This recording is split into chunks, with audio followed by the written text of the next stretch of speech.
Hello hi, this is Abhishek यूबल from back morning chemistry classes. आज का क्लास हम लोग अब स्टार्ट करते हैं। एक टॉपिक है रेट एक्सप्रेशन इक्वेशन, वेग समीकरण का निरूपण। सबसे पहले हम लोग एक क्वेश्चन लेते हैं, अभिक्रिया की कोटि क्या है। आंसर देखेंगे हम लोग, वेग समीकरण में प्रयुक्त साधारण पदों के घातों के योगफल को अभिक्रिया की कोटि कहते हैं। इसे समझने के लिए हम लोग एक समीकरण लेते हैं। हम लोग r इक्वल टू के ए का साधारण to the power m into b का साधारण टू दी पावर n, जहां r वेग होगा, के स्थिरांक होगा,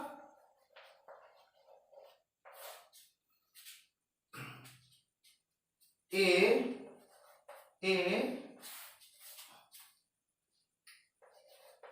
एंड बी साधारण पद,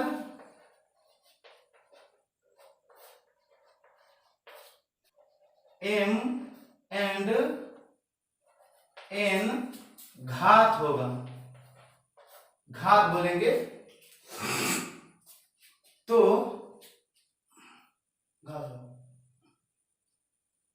आंसर को फिर से देखेंगे हम लोग, वेग समीकरण में प्रयुक्त साधारण पदों के घातों के योगफल को, इसमें हम लोग को दो चीज मिलता है। पहला साधारण पद मिलता है, दूसरा घातों के योगफल मिलता है। समझेंगे, साधारण पद का मतलब एक बड़ा वाला ब्रैकेट में जो a है इसे बोलेंगे a का साधारण, या फिर बड़े वाला ब्रैकेट में b है तो इसे बोलेंगे हम लोग b का साधारण। तो साधारण का मतलब समझ गए।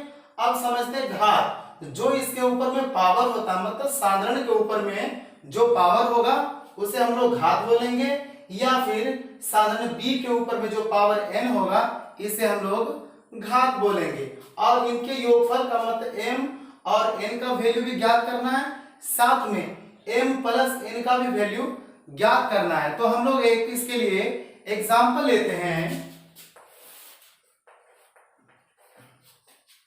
एग्जांपल नंबर फर्स्ट, एक क्वेश्चन बोलेंगे 2NO प्लस O2 रिएक्शन करता है तो 2NO2 का फॉर्मेशन करता है। इसके लिए R इक्वल टू के NO का साधारण पावर 1 दिया हुआ है और O2 का साधारण पावर 1/2 दिया है। एक नंबर में A का साधारण मतलब जो पहले वाला है उसे A बोलेंगे, दूसरे वाला है उसे B बोलेंगे। तो A का साधारण का मतलब यहां होता है NO का साधारण के लिए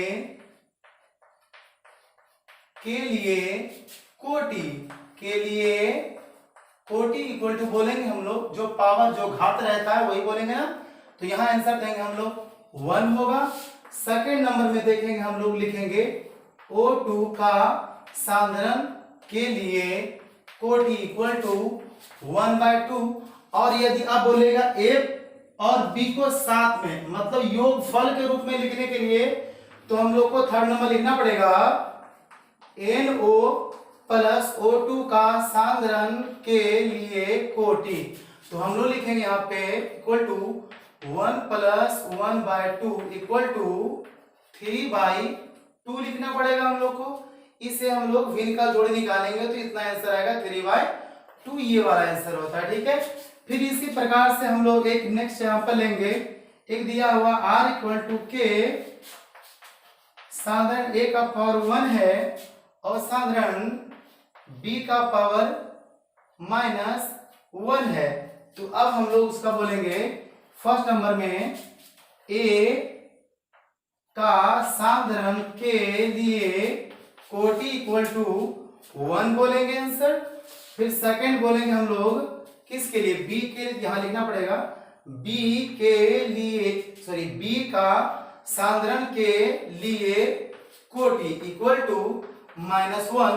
और हम लोग योगफल निकालेंगे, मतलब कि थर्ड नंबर बोलेंगे हम लोग A प्लस B के लिए a प्लस बी का साधारण के लिए कोटि equal to a plus b का घात को जोड़ेंगे, कितना है 1 plus minus 1, plus minus minus होगा इक्वल टू 0, आंसर देंगे हम लोग। इसी प्रकार से आप अगले क्वेश्चन को बना सकते हैं। मैं आपको एक होमवर्क बनाने के लिए देता हूं जो कि आपकी बुक एनसीईआरटी में है। r इक्वल टू के a का साधारण 3/2 b का साधारण 1/2। आप इसे सोल्व कर लेंगे बराबर व्हाट, ये तीनों निकालेंगे फर्स्ट सेकंड थर्ड, ये तीन सॉरी फर्स्ट सेकंड थर्ड, ये तीनों आप लोग ये वाला इक्वेशन में निकालेंगे। सेकंड है r इक्वल टू के a का साधारण 1/2, नेक्स्ट है b का साधारण -1 है। तो इसी प्रकार से बराबर व्हाट, अब ये काम रहा है आपका ये वाला क्वेश्चन और ये वाला question number first, question number second आप लोग सोल्व कर लेंगे। मैं आपको एक बात बताऊंगा, आपके एग्जाम में ऑब्जेक्टिव क्वेश्चन के रूप में ऐसा क्वेश्चन कई सारा आता, मतलब ये वाला टॉपिक से एक आएगा। अब हम लोग अगला टॉपिक देखते हैं, विभिन्न अभिक्रियाओं के लिए वेग स्थिरांक ज्ञात करें, मतलब k का वैल्यू बोल रहा है ज्ञात करने के लिए। इसे ज्ञात करने के लिए सबसे पहले हमें एक फॉर्मूला की आवश्यकता होती है जिसका कि हम लोग अभी डेरिवेशन करते हैं। थोड़ा ध्यान देंगे हम लोग। मैंने पिछले क्लास में एक सूत्र बताया था आप लोगों को, ध्यान में होगा, साधारण इक्वल टू मोल प्रति लीटर, ये वाला फॉर्मूला हम लोग ध्यान में रखेंगे। आप देखते हैं आगे R इक्वल टू साधारण में बदलाव बाई समय, इसका मतलब समझेंगे। R का मतलब वेग, वेग में परिवर्तन कब आएगा, जबकि साधारण में बदलाव होगा समय के साथ साथ, तब वेग में परिवर्तन आएगा। आई मीन इसका कुछ वैल्यू मिलेगा हम लोग को। आप देखते हैं हम लोग आगे R इक्वल टू साधारण में बदलाव, साधारण के लिए मैंने फॉर्मूला दिया था बिना, मोल प्रति लीटर बाई समय को अंग्रेजी में बोलेंगे हम लोग टाइम, तो यहाँ लिखेंगे टाइम। अभी इसके ऊपर में कुछ भी नहीं, पावर मतलब पावर 1 है। आप देखते हैं हम लोग आगे R इक्वल टू मोल प्रति लीटर, अभी टाइम नीचे रहेगा, प्लस में ऊपर जाएगा तो माइनस में होगा, तो यहाँ हम लोग लिखेंगे टाइम इनवर्स। अब हम लोग को ये वाला इक्वेशन नंबर फर्स्ट मिल गया है, इसे हम लोग बोलेंगे इक्वेशन फर्स्ट बोलेंगे। अब हम लोग लेते हैं R इक्वल टू के साधारण टू दी पावर n। अब देखेंगे हम लोग R इक्वल टू के साधारण का हमने फॉर्मूला क्या बताया गया आपको, मोल प्रति litre to the power n। अब हम लोग को ये वाला समीकरण सेकेंड मिल गया है, इसे बोलेंगे हम लोग इक्वेशन सेकेंड बोलेंगे इसे। समीकरण 2 में 1 का मान रखने पर अब हमें क्या मिलता है देखते हैं, R इक्वल टू के मोल प्रति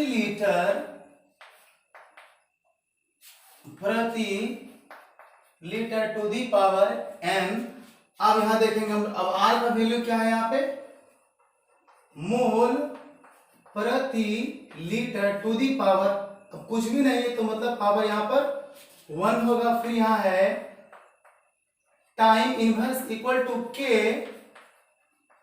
मोल प्रति litre to the power n है। अब हम लोग को चूंकि k का वैल्यू निकालना है, इसीलिए हम लोग यहाँ पे लिखते हैं k इक्वल टू मोल प्रति लीटर टू दी पावर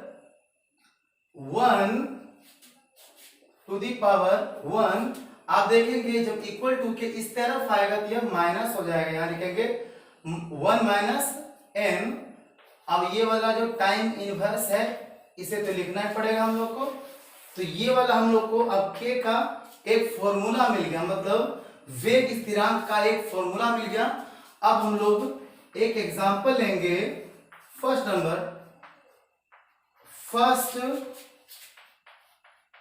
मतलब प्रथम कोटि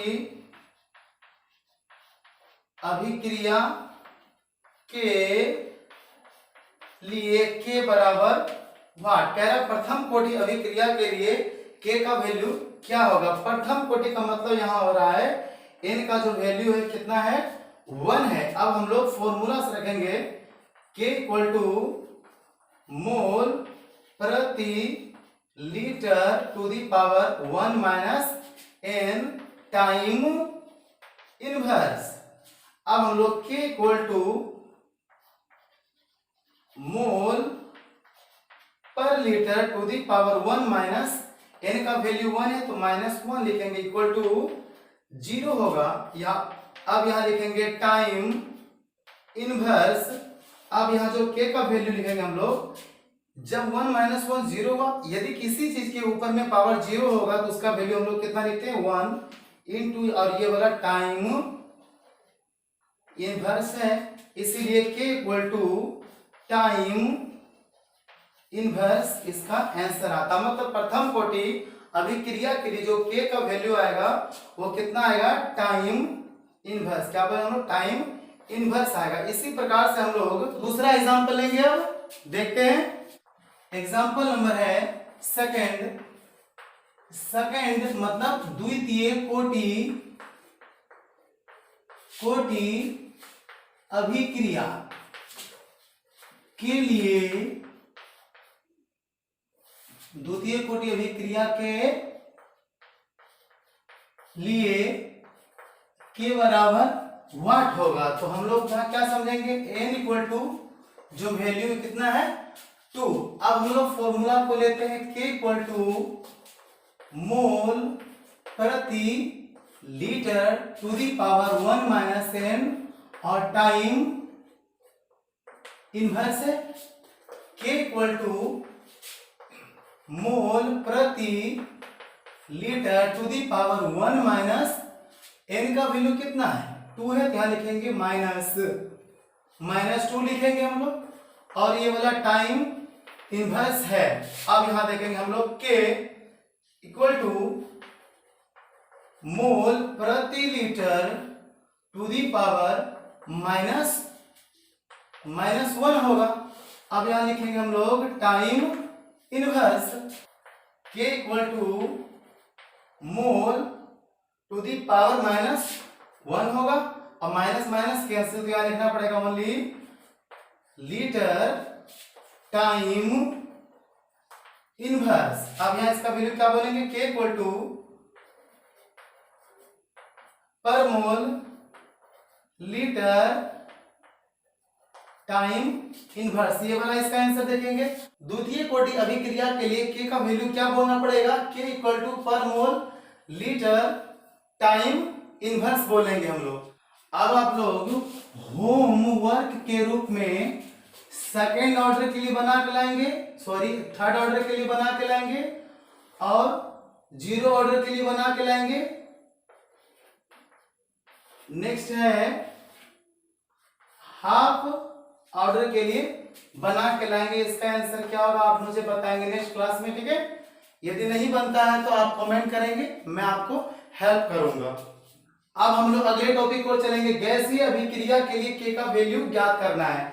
जैसे हम लोग विभिन्न अभिक्रियाओं के लिए अभिक्रिया की कोटि ज्ञात कर रहे थे, उसी प्रकार से ये गैसीय के लिए बात है। ये किसके लिए बात है, गैसीय के लिए बात है। तो इसके लिए भी सूत्र वही होगा, k इक्वल टू गैस के लिए ना, बात हो रहा गैस के लिए ना, to the power 1 minus n time inverse लिखेंगे हम लोग, या इसे दूसरे तरीके से लिख सकते हैं हम लोग k equal to atm to the power 1 minus n time inverse, या फिर k equal to bar bar to the 1 minus n time inverse लिख सकते हैं। तो या फिर ये तीनों एक ही है, केवल हम लोग इसका यूनिट लिखे हैं, इसीलिए एटीएम या फिर बार का उपयोग हमने यहाँ पे किया है। ठीक है, यदि हम लोग इसके लिए एक एग्जांपल लेते हैं तो यहाँ लिखेंगे फर्स्ट कोटि अभिक्रिया, लेकिन ये किसके लिए होगा, गैसीय के लिए होगा, तो यहाँ लिखेंगे हम लोग गैसीय के लिए K बराबर वाट होगा, तो हम लोग इसका फॉर्मूला लेंगे K equal to bar to the 1 minus n time inverse, तो यहाँ वैल्यू बोलेंगे K इक्वल टू, देखिए यहाँ पे A फर्स्ट का मतलब n इक्वल टू वैल्यू कितना है 1 है ना, तो यहाँ देंगे हम लोग बार to the power 1 minus n का वैल्यू एक ही बार लेते हैं हम लोग, 1 इक्वल टू 0 होगा। यहाँ पे क्या लिखेंगे हम लोग टाइम इनवर्स लेंगे और फिर यहाँ K equal to bar to the power 0, और 0 किसी चीज के ऊपर में पावर रहता है तो उसका वैल्यू 1 होता है, इनटू हम लोग लिखेंगे टाइम इनवर्स, इसीलिए K इक्वल टू हो गया है टाइम इनवर्स। ये वाला K का वैल्यू गैसियस प्रथम कोटि अभिक्रिया के लिए होगा। ठीक इसी प्रकार से आप लोग अब दूसरे का भी सोल्व कर सकते हैं। हम आपको होमवर्क के रूप में देते हैं ऐसे, तो कौन सा बनाना है हम लोग को, सेकंड वाला बनाना है, थर्ड वाला बनाना है, 0 वाला बनाना है और हाफ वाला बनाकर घर से लाना। ठीक है, तो अब हम आपसे विदा लेते हैं, मिलते हैं आपसे नेक्स्ट वीडियो में एक नए टॉपिक के साथ।